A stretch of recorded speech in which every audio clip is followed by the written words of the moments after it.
Hello and welcome to the Vlogging Pod. Tonight we are joined once again by the fabulous author, Shari Nichols.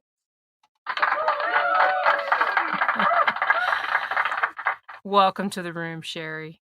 Thank you so much for having me, Erie. It's a true pleasure to be on again. Oh, I'm so glad to have you back. You were fabulous last time that you were on, and I'm sure you were going to be just the same tonight.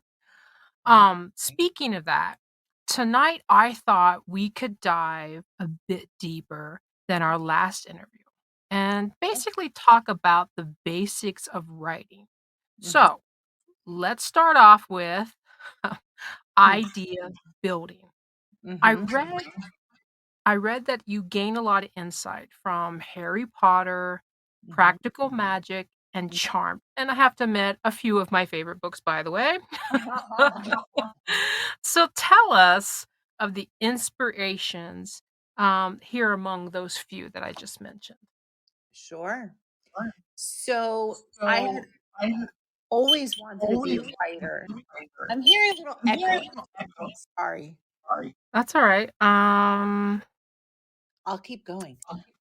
Yeah, keep going because I knew I always wanted to be a writer from way back. And I started writing short little stories, but I think listening to Harry Potter, the audiobooks, reading the books to my children. I think I read books maybe 4 times, listened to the audio 3 or 4 times. I was completely obsessed. And then I started the fan fiction, and it gave me the idea that maybe I could start writing my own story. So that's what I did. And the same with practical magic. For me, it manifests itself in dreams.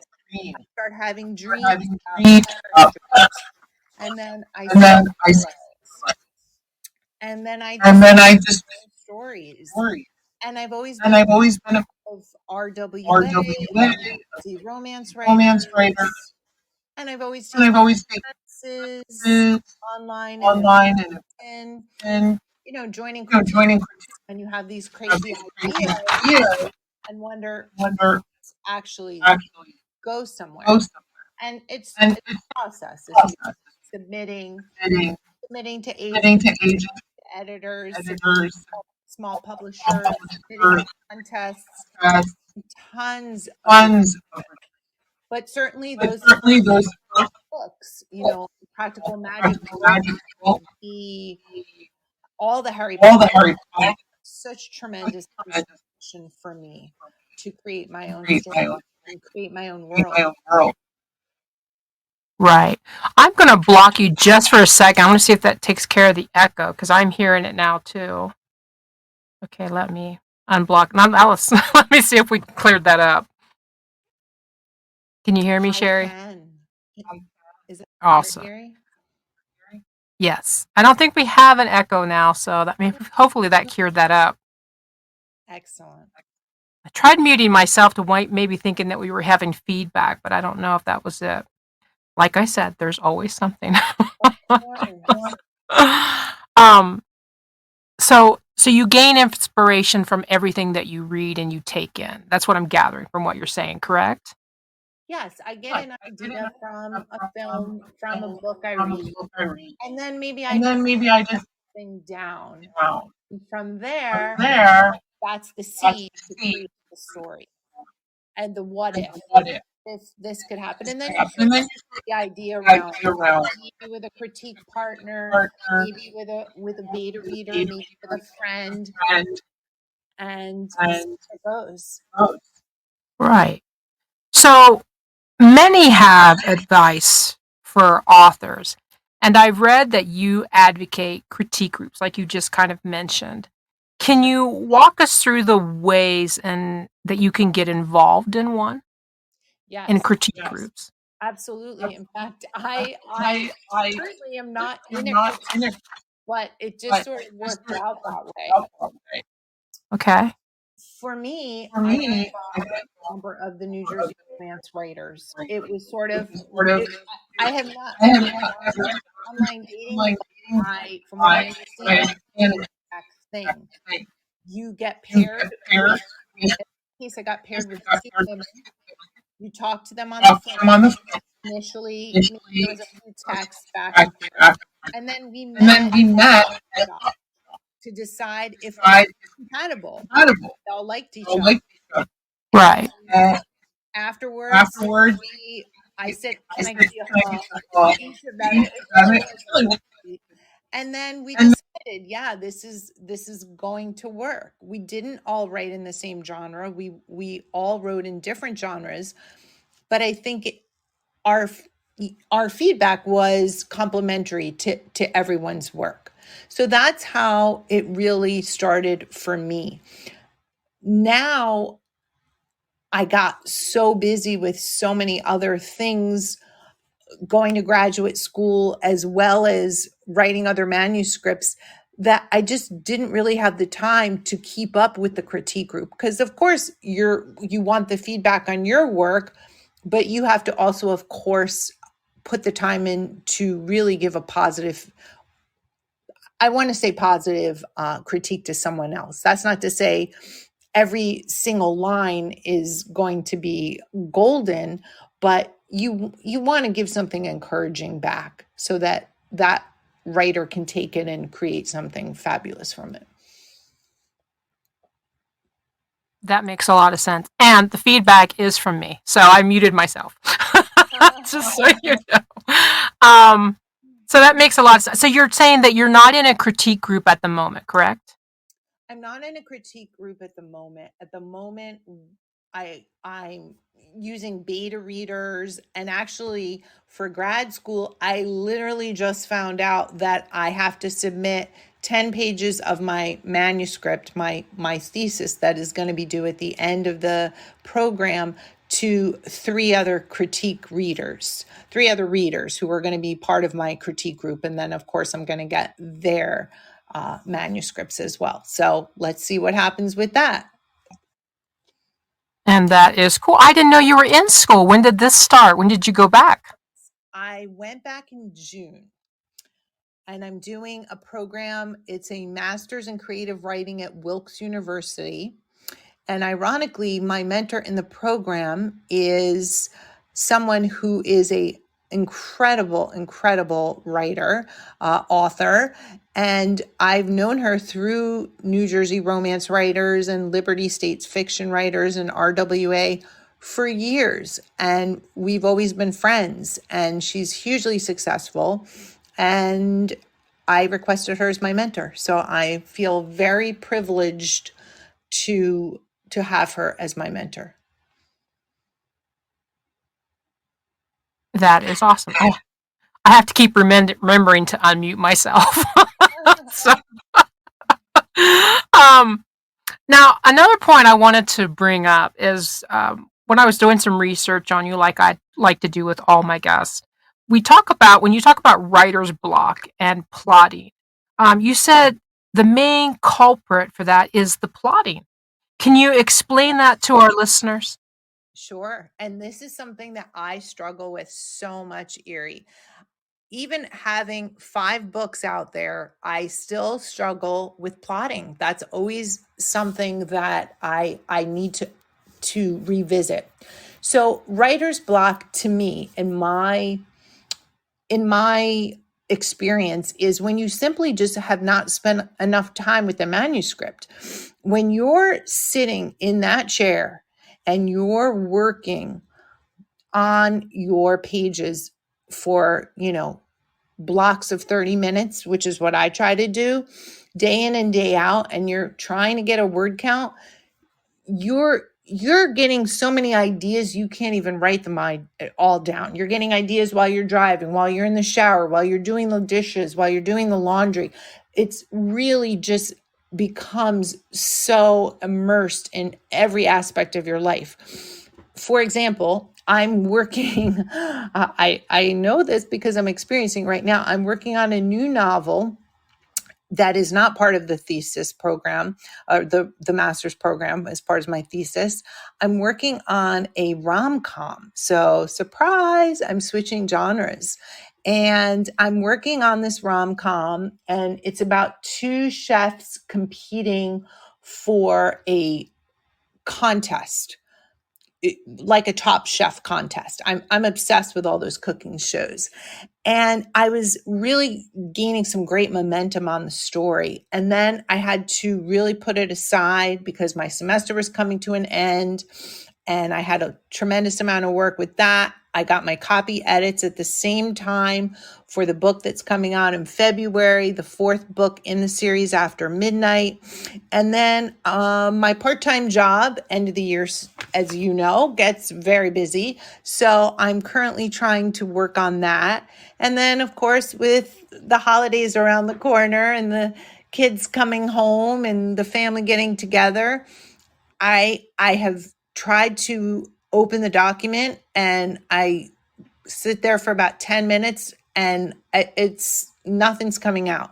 So it can be very frustrating. It can be very frustrating. And it's simply a lack of not spending enough time with the manuscript. In terms of the plotting, I have read, prior to my master's program, I've read a lot of books. Lisa Crone does a very good book, Wired to Story, which if any of your listeners have read that book or have not read that book, I highly recommend it. It's taking the characters' wounds or misbeliefs and creating your plot based on that. In other words, instead of saying, like, let's create a story like Harry met Sally in a book. The trope is enemies to lovers, friends to lovers. They meet over the course of time, they become friends, and then they eventually fall in love, and there's some obstacles in the way. But really, the way Lisa Crone would look at plotting that out, and I'm just using Harry Met Sally because my daughter called me last night and said, I watched that for the first time. And in plotting that, Lisa Crone would say, let's look at the character Sally's misbeliefs. Her misbelief is that she's unlovable, that men just don't choose her for marriage material. So you create scenes that would showcase that. And the same with Harry sort of being an emotional, maybe you would say emotionally stunted. You would create scenes that show that. So that's where, if I'm answering your question correctly, that's where the block and the plotting comes in. I do extensive plotting to try to figure, the roadmap of where I'm going, but I still always run into snags where I have to put it aside, call a friend, call a beta reader, or, text with someone and say, I don't know where I'm going right now. This isn't making sense. So yeah, it's still something that I'm constantly working on. I understand that. I'm not a big plotter. I am like the total opposite of that. I am not a big plotter. Um, I've written 12 books. I haven't published anything lately. But I understand the further you get away from your books, because I have 6 books I have not finished. A few of them, they only need a few more chapters and then the editing process, but I have not done them. But I do notice, because my father was ill this last few months, and a lot of time I was in the hospital. And I realized when I sit in front of the computer or tablet, in this case with a keyboard, I just focused on it. I turned everything off and just focused on it to get away from everything that was happening around me. And I actually wrote more that way than I ever have. So I find when I block myself off from, outside obstacles, I write better, if that makes sense. But I usually start off with yeah, it does. I start out with a main premise and then I go on. But I was a lot like you in the very beginning. I had boards, I plotted everything out. And in my DHC series, I have been told it's like going from one book to the next, like as if you didn't finish the book, which is why I put them in one big book. But they're just a bunch of shorts, and then they add up. Mm-hmm. But I did overplot that one. But now I find that when I write, it's like a book that I'm excited because I feel like I'm reading it for the first time when I'm writing it. I'm like, oh my gosh, what's happening next? So for me, it's like that book I'm waiting to listen to or waiting to read in that case. And when you talk Harry Met Sally, by all means, one of the most favorite movies ever, a classic in my opinion. And with that, I'm going to lead right into my next question. Let's take a moment and talk City Owl Press. Yes. Can you tell us about them and how you became involved with them with your series Raven's Hollow Coven? Let me mute myself so I don't. Absolutely. So, City Owl Press, I only have great things to say about them. They are a small press. So, if you're someone who doesn't maybe want to self-publish and you've sent your manuscript out to some of, the big heavy hitters and you weren't getting any file, any you weren't getting anywhere, I should say, then going with a small press is definitely the way to go. They do a lot of marketing. I just had the fifth book put on, I was asked to be on the Fresh Fiction blog site, which is a really cool blog site. So that was great. They've sent my book to Publishers Weekly. So they are doing quite a bit for a small publisher. I got affiliated with them again at a writers conference. It was through, I believe it was through Liberty States Fiction Writers. It might have been NJRW, but funny enough, what I did was I had submitted my manuscript. I hadn't heard back, so I figured it was in the slush pile. And then I was scheduled to go to the conference anyway, but I realized at the very last minute that a representative from City Owl was going to be there. So what I did was, because I was not able to get a 15-minute slot with her, I volunteered in the editor agent appointments, kind of sly of me. And then I snuck in between and introduced myself and just said, hi, we just started talking a little bit. We found common ground. We're both Ukrainian. And I then said, and you have my manuscript. And it was as simple as that. And from there, very shortly thereafter, I got an email that said, we'd like to make you an offer. So yeah, I'm 4 books in with them and all good things, all good things. That's awesome. I mean, to have someone want to publish you, and even the way you weaseled your way in there. I shouldn't say weasel. Found a way to make it work for you. That's a better way. um, Wrong wording. Sorry about that. No, and Go ahead. sorry, Erie, I wanted to just say, you brought up such a good point about writers like yourself, authors who are able to just take an idea and just run with it without really plotting it out, and you get this magic to the end of the story, the spontaneity. And I know that Force, the great Marie Force, does that. And she has, I think, I don't know, 150 books in. She's making like $1 gazillion a month. And I did a session with her. She has these, she's so generous. She has these, shout out to Marie Force. She has these sessions you can sign up for on her website where you can do a 30-minute just Q&A with her and ask any kind of question you want. And she sort of explained her process to me. She does not plot. It's very similar to what you're doing, which, everything comes to her in a very organic way, and she's discovering the story as the reader is, which I think that's amazing. You are extremely kind to mention my name with such a great author. I love you. I would never claim to be as great as she, but I do enjoy the process. I write just for myself. If someone actually picks my work up and they like it, then it's like, yes. But for me, it's like that book that I'm waiting to read when I write. And it's a very unique process. I think I simply love the process, not so much publishing. The publishing I could do without. I mean, I put it out there, yes, But I think I love the process, the writing itself, because to me, it's like getting into a new book. And Yeah. so, but I think every writer really is like that. And so, with us talking about your books and your introduction of the Ravens Hollow Coven with the City Owl Press, tell us about the series and please, if you would, tell us about that October release, Midnight Cravings. Yes. So this series is set in Ravens Hollow, which is really Hoboken, New Jersey.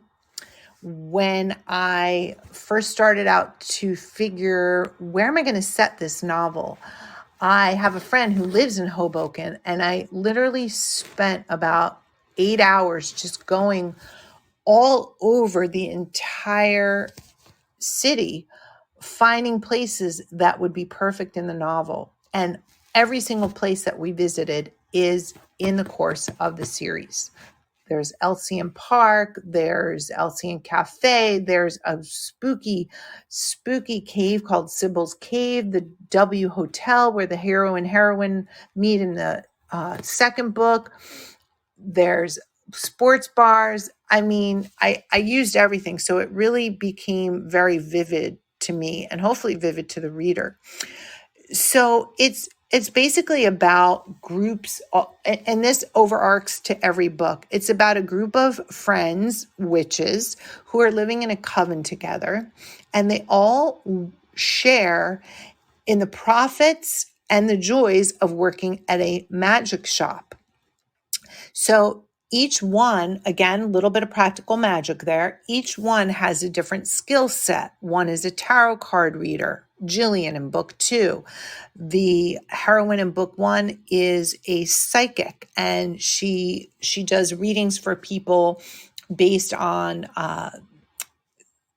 just touching their hand, really, which I actually had someone do that for me. It's really, really eerie. And no pun intended.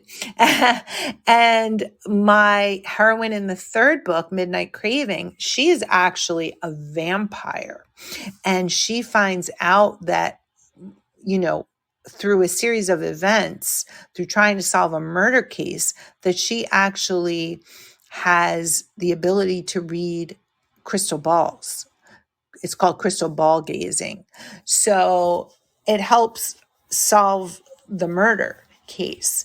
So, and my heroine in the fourth book is an astrologer, and she is got that gift to match people up. So she's a matchmaker that uses astrology. And again, very practical magic. It's got a curse in it.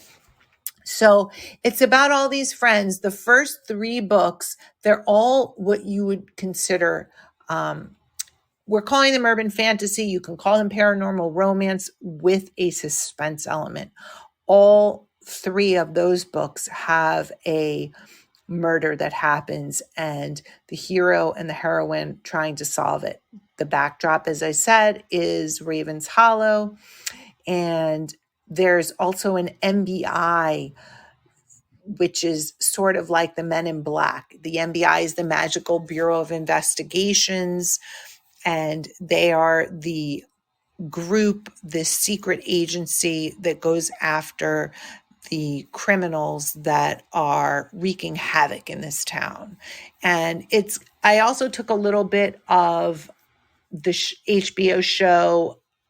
Oh my God, why can't I think of the name of it? About vampires. Please help me here, Erie.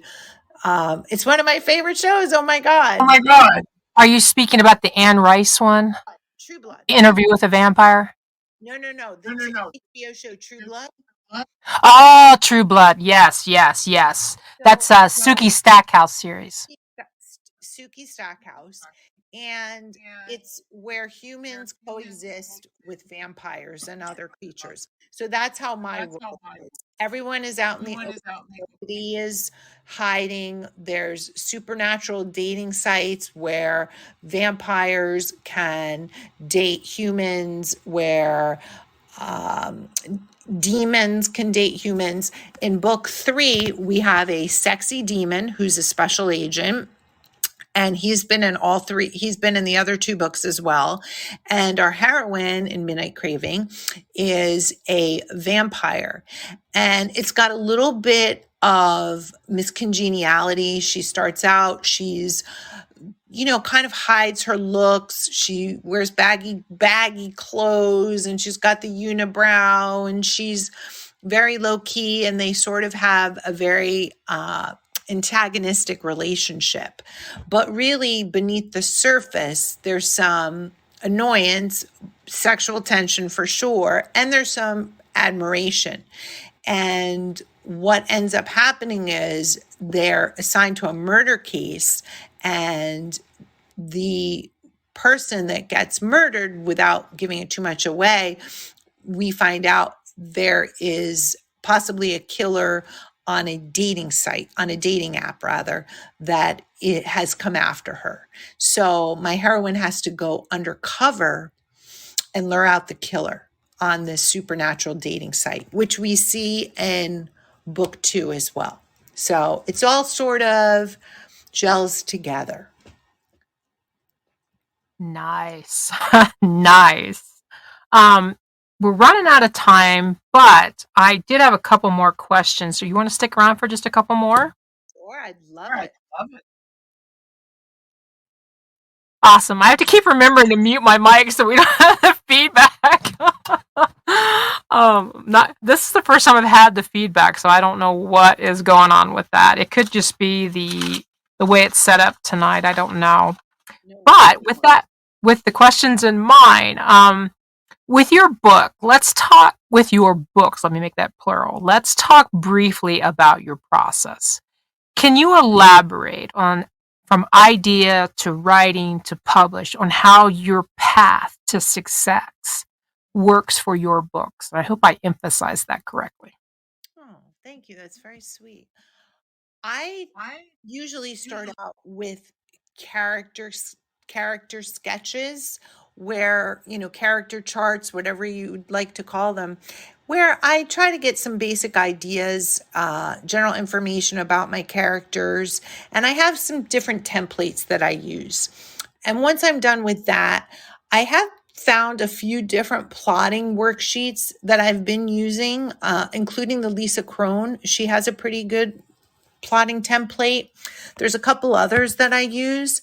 And then I try to I handwrite it out. I don't really do it on the computer because I think it gets a different part of your brain working when you just sit down on the couch or sit down at the desk and just with a pen and just write in these boxes. Okay, what is their wound?